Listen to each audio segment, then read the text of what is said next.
Hello నమస్తే, welcome to class kitchen. Today recipe వచ్చి అలసందలు. వీటినే బొబ్బర్లని కూడా అంటారు. ఇవి అలసందలు అండి. అలసందలు అండ్ చికెన్ ఈ రెండు వేసి నేను కూర్మా చేస్తున్నానండి నా స్టైల్లో. చాలా బాగుంటుందండి. ఇదేంటి గౌరీ, ఇదేం కాంబినేషన్ అనుకుంటారేమో, అట్లా ఏం అనుకోవద్దండి.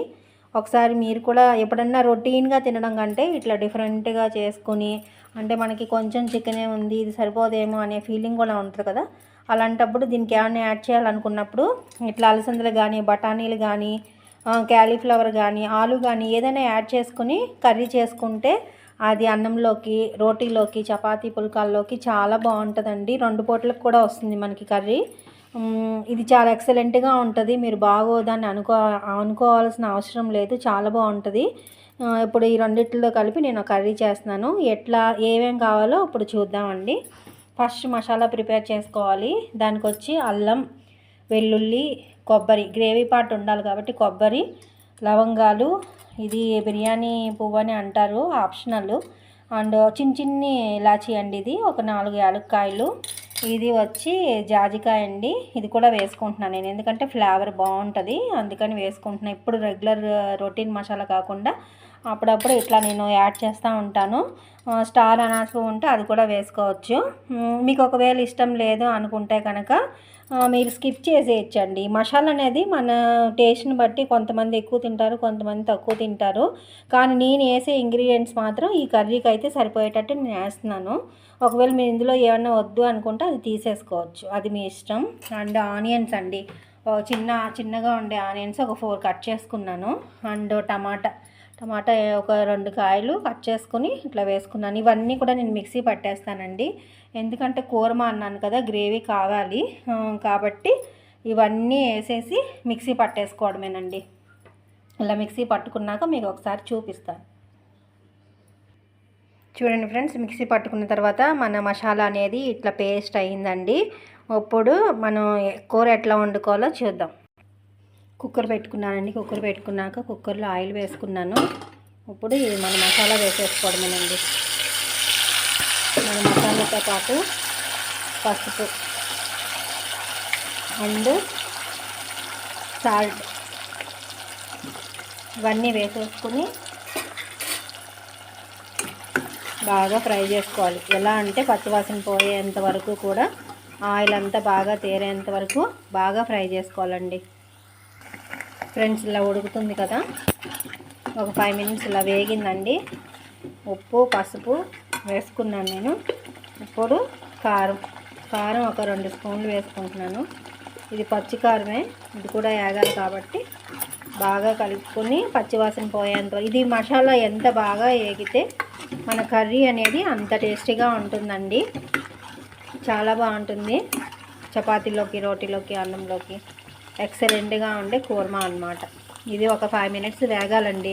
ఏం చేయొచ్చు అంటే, మనం ఇప్పుడు హైలో పెట్టాము కదా, ఇలా ఎగుతుంది, కొద్దిసేపు అయిన తర్వాత మాడవుతుంది కదా, మాడు కడుతూ ఉంటుంది. దానికంటే సింపుల్ చిట్కా ఏంటంటే, ఇది సిమ్లో పెట్టేసి మూత పెట్టేసామనుకోండి, మాడకుండా నిదానంగా ఆ మసాలా అంతా ఫ్రై అవుతుంది అన్నమాట. అది ఇంకా ఈజీగా మనకి ఏమైనా పని ఉన్నా కూడా చూసుకోవచ్చు. సిమ్లో పెట్టేసి మూత పెట్టి వెళ్ళామంటే మనం వచ్చేటప్పటికి చక్కగా వేగిపోయి ఉంటుంది మసాలా.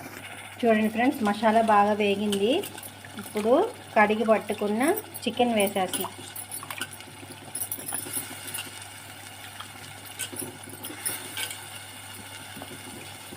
చికెన్ అంతా కూడా నీళ్ళు లేకుండా ఇందులో వేసేసుకోవాలి. ఇది కొంచెం వేగిన తర్వాత అప్పుడు అలసందలు వేసుకోవాలండి.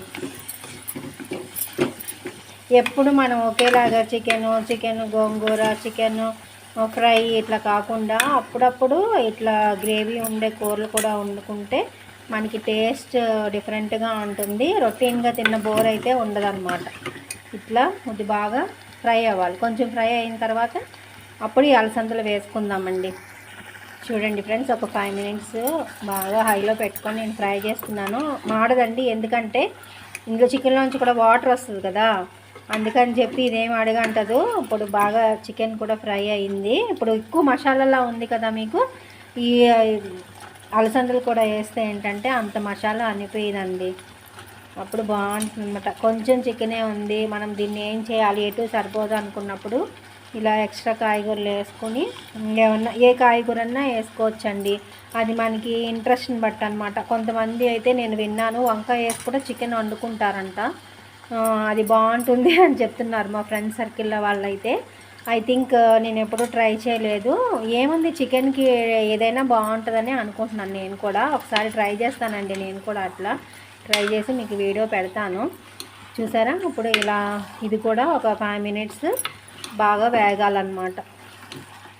బాగా వేపుకోవాలండి. చూడండి ఫ్రెండ్స్, ఇది బాగా ఉడుకుతుంది, బాగా వేగిందండి, వాటర్ అంతా ఇంకిపోయింది. చూసారా, మంచి కలరిష్గా అసలు చాలా టెంప్టింగ్గా ఉంటుందండి. ఎమ్మీగా ఉంటుంది, చాలా బాగుంటుంది. అందుకే మీరు కంపల్సరీగా ట్రై చేయండి ఫ్రెండ్స్. ఇది బాగోదేమో అని మీరు ఇదిగా ఉండొద్దు, ఇది చాలా బాగుంటుందండి. ఇప్పుడు ఇట్లా ఫ్రై అయిన తర్వాత కొత్తిమీర వేసుకోండి, కడిగి పెట్టుకున్న కొత్తిమీర వేసుకోండి. వేసుకున్న తర్వాత మనకి మిక్సీ జార్లో మనం రుబ్బుకున్నాం కదా మసాలా, ఆ వాటర్ అందులో వేసేయండి. వాటర్ ఒక కొంచెం పులుసులాగా ఉంటే బాగుంటుంది, అంటే ఉడుకుతుంది కదా. ఇంకా ఒక 3-4 విజిల్స్ పెడతాను నేను. విజిల్స్ ఫాస్ట్గా వస్తాయండి నా కుక్కర్, అందుకని నేను ఒక 4 విజిల్స్ పెడతాను. మీరు ఎవరన్నా విజిల్స్ లేట్గా వస్తాయనుకున్న వాళ్ళకైతే 2-3 విజిల్స్ సరిపోతుందండి. నేనైతే 4 విజిల్స్ వేస్తాను. కొంచెం మా ఇంట్లో మెత్తగానే ఉండాలి చికెన్, అప్పుడే వాళ్ళకి నచ్చుతుంది. అందుకని నేను వాటర్ వేస్తాను అనమాట. ఇది కుక్కర్ విజిల్ పెట్టింది, ఉడికిన తర్వాత నేను మీకు చూపిస్తానండి. ఫ్రెండ్స్, వీడియో చూస్తున్న వాళ్ళందరూ కూడా నేను చేసే కర్రీస్ ఎలా ఉన్నాయి ఏంటి అనేది కామెంట్ చేయండి ఫ్రెండ్స్. ఒకవేళ ఇందులో ఏమైనా మిస్టేక్స్ ఉంటే నేను వాటిని రెక్టిఫై చేసుకొని అట్లాంటి మిస్టేక్స్ చేయకుండా నేను మంచిగా మరిన్ని వంటలు చేస్తాను. ఇది ఇప్పుడు కుక్కర్ అయితే విజిల్ పెట్టుకొని విజిల్ వచ్చిన తర్వాత ఎలా ఉంది, తర్వాత ఏంటి ప్రొసీజర్ అనేది చూద్దామండి. ఫ్రెండ్స్, విజిల్ తీసిన తర్వాత ఇట్లా వచ్చిందండి కర్రీ. ఇది చాలా బాగుంటుందండి. ఫస్ట్ ఆయిల్గా ఉంది కదా, ఇప్పుడు చూడండి ఆయిల్ అది ఏం లేదు, బాగా ఉడికింది. ఇది కొంచెం మనకి వాటర్ ఉంది అనుకుంటే కనుక ఒక 2 నిమిషాలు ఉడకబెడితే సరిపోతుందండి. ఇందులో ఉప్పు కారం అన్నీ సరిపోయినాయో లేదో చూసుకోవాలి. ఇది చాలా బాగుంటుందండి, కంపల్సరీగా మీరు కూడా ట్రై చేయండి ఫ్రెండ్స్. ఇది హోమ్ మేడ్ గరం మసాలా అండి. నేను కొంచెం గరం మసాలా వేసుకుంటున్నాను, ఎందుకంటే ఫ్లేవర్ బాగుంటుంది. ఇది వేసిన తర్వాత కొద్దిసేపు ఉడకబెట్టాలన్నమాట. కొంచెం ఉప్పు తక్కువ ఉంది, అది కూడా వేసేస్తున్నాను. ఇది బాగా కలుపుకొని ఒక 5 మినిట్స్ ఉడకబెట్టేస్తే కనుక టేస్టీ చికెన్ అండ్ అలసందల కర్రీ రెడీ అవుతుందండి. ఇది సంగటిలోకి కూడా బాగుంటుంది, సంగటిలోకి, రోటీలోకి, రైస్లోకి సూపర్గా ఉంటుందండి. వీడియో నచ్చితే కనుక లైక్ చేయండి, షేర్ చేయండి, సబ్స్క్రైబ్ చేయండి. ఇంకా అప్పుడే స్కిప్ చేయొద్దండి. నేను ఫైనల్గా ఇది ఎలా అయిందో కూడా నేను మీకు చూపిస్తాను. Thank you.